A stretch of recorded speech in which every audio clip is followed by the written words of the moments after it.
Assalamualaikum. Waalaikumsalam warahmatullahi wabarakatuh. Gus mau tanya, antara sholat sunnah wudhu dan sholat sunnah masjid, lebih dahulukan yang mana? Oke.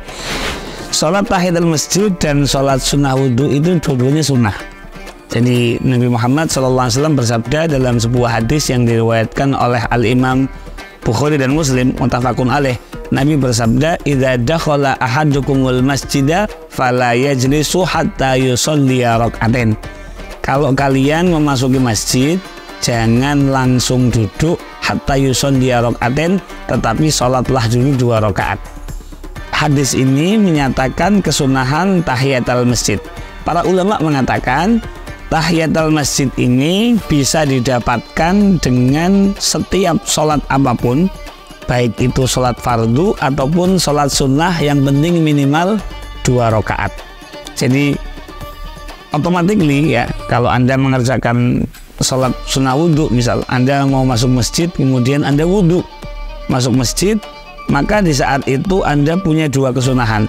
Kesunahan yang pertama yaitu sholat sunnah tahiyatul masjid karena Anda baru masuk masjid. Yang kedua, sholat sunnah sunnatul wudhu karena Anda barusan melaksanakan wudhu. Mana dulu yang dilaksanakan? Dengan melaksanakan salah satunya Anda mendapatkan dua-duanya.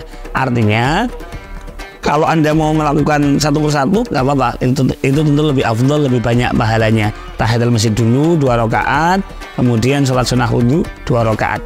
Kalaupun tidak memungkinkan, maka Anda bisa melaksanakan 2 rakaat wudhu dan automatically Anda mendapatkan fadilah atau keutamaan dua-duanya. Oke, ada masalah menarik tentang ini, dikatakan dalam kitab Bughyatul Mustarsyidin halaman 40 di bab Arkanus Shalah, dikatakan mas'alatul as-sunan allati tandariju ma'a ghairiha asyrun. Salat-salat sunnah yang tandarij, artinya bisa include, dilaksanakan dengan salat-salat sunnah yang lain, bisa digabung satu dan yang lainnya, itu ada 10 salat, kata Al-Imam Nawawi dalam kitab An-Nihayah. Apa 10 itu? Yang pertama at-tahiyah tadi, salat tahiyatul masjid. Yang kedua rakaat tawaf, 2 rakaat ketika kita usai melaksanakan tawaf. Wal ihram, 2 rakaat ketika kita hendak melaksanakan ihram. Wal wudu, salat sunnah wudu. Salatul ghaflah, salat ketika kita mungkin lupa kepada Allah, banyak ketawa, maka sunnah salat, namanya salat sunnah ghaflah. Kemudian al istikharah, salat istikharah. Wal hajat, salat hajat. Wazawal, salat ketika tergelincirnya matahari. Wal qudum minas safar, ketika hendak kembali atau ketika sampai dari bepergian. Wal khuruj lah, kemudian yang terakhir ketika hendak bepergian.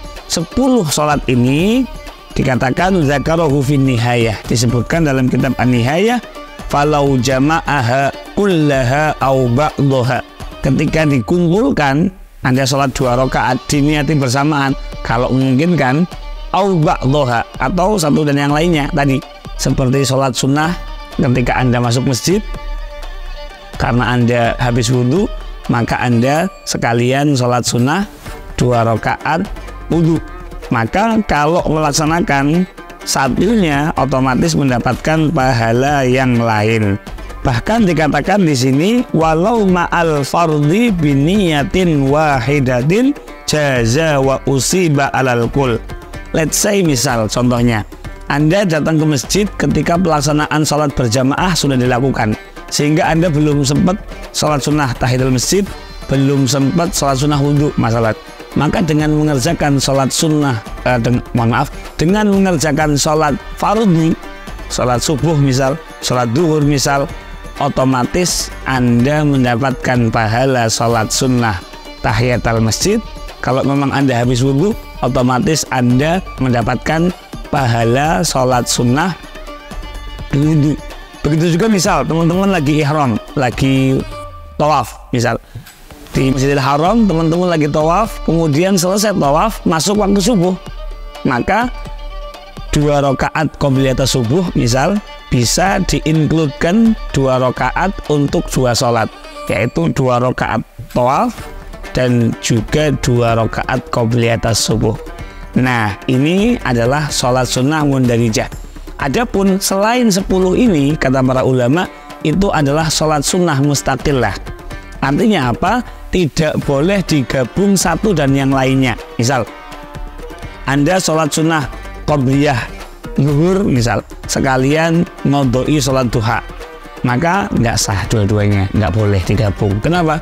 Qobliyah subuh, ba'diyah zuhur, qobliyah zuhur, sholat sunnah duha, sholat sunnah witir, dan sebagainya. Ini adalah sholat sunnah mustaqillah yang tidak bisa digabung satu dan yang lainnya, berbeda dengan sholat sunnah mundarijah yang 10 tadi di awal kita sebutkan. Semoga menjadi ilmu yang bermanfaat dan bisa dipahami. Assalamualaikum warahmatullahi wabarakatuh.